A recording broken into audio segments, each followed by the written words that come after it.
Welcome everybody, with you Dr. Magdy Abdel, consultant of infectious disease, hepatology, and gastroenterology. Our topic today about celiac disease. So, as regards celiac disease, its symptoms may be non-specific. Sometimes abdominal distension, sometimes diarrhea, constipation, malabsorption, sometimes weight loss, dermatitis herpetiformis. All this may appear in the patient of celiac disease. But sometimes complications appear, like iron deficiency anemia, osteoporosis, infertility, sometimes cancers, neurological problems, and other autoimmune diseases. It may appear at any age. As regards the duration, it is lifelong disease. As regards risk factors, there is genetic predisposition, type 1 diabetes, sometimes autoimmune thyroid disease, maybe some syndromes like Down syndromes or Turner syndrome. How to diagnose this disease? From family history, blood antibody tests, intestinal biopsies, genetic disease testing, response to gluten withdrawal. So, what is the differential diagnosis of celiac disease? Inflammatory bowel disease, intestinal parasites, irritable bowel syndromes, cystic fibrosis. What about the treatment? Gluten-free diet. This is the only treatment. So, as regards this disease, celiac disease is a long-term autoimmune disorder. Primarily affects the small intestine, where individuals develop intolerance to gluten, present in foods such wheat, rye, and barley. Classic symptoms include gastrointestinal problems such as chronic diarrhea, abdominal distension, malabsorption, loss of appetite, and among children, failure to grow normally.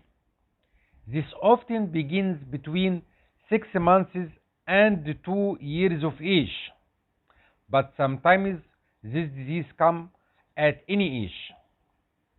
Non-classic symptoms are more common, especially in people older than 2 years.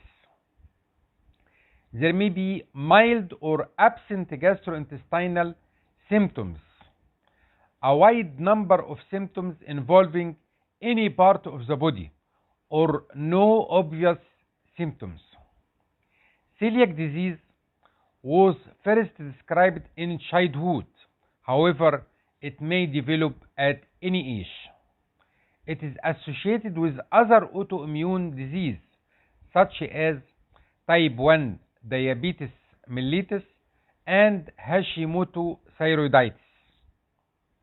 Celiac disease is caused by a reaction to gluten, a group of various proteins found in wheat and in other grains such as barley and rye. Moderate quantities of oats free of contamination with other gluten-containing grains are usually tolerated. The occurrence of problems may depend on the variety of oats. As regards the disease, diagnosis is typically made by combination of blood antibody tests and intestinal biopsies, helped by specific genetic testing. Making the diagnosis is not always straightforward. About 10% of the time, the autoantibodies in the blood are negatives, and many people have only minor intestinal changes with normal villi.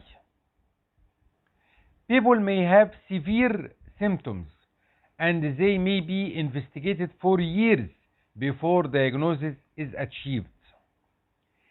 Increasingly, the diagnosis is being made in people without symptoms. Evidence regarding the effects of screening, however, is not sufficient to determine its usefulness. While the disease is caused by permanent intolerance to gluten proteins, it is distinct from wheat allergy, which is much more rare. The only known effective treatment is a strict lifelong gluten-free diet, which leads to recovery of the intestinal lining, the mucous membranes, improves symptoms, and reduces the risk of developing complications in most people. If untreated, it may result in cancers such as intestinal lymphoma and slightly increased risk of early death.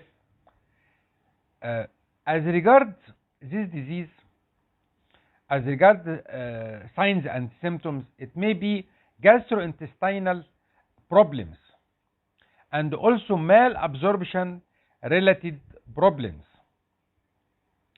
As regards the disease diagnosis, it depends on blood tests, endoscopy, and examination of intestinal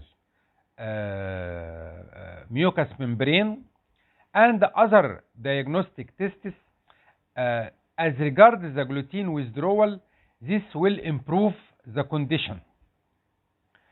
As regards the disease, the classic symptoms of untreated celiac disease include pale, loose, or greasy stools, which is called steatorrhea, and weight loss or failure to gain weight. Other common symptoms may be subtle or primarily occur in organs other than bowel itself. It is also possible to have celiac disease without any of the classic symptoms at all.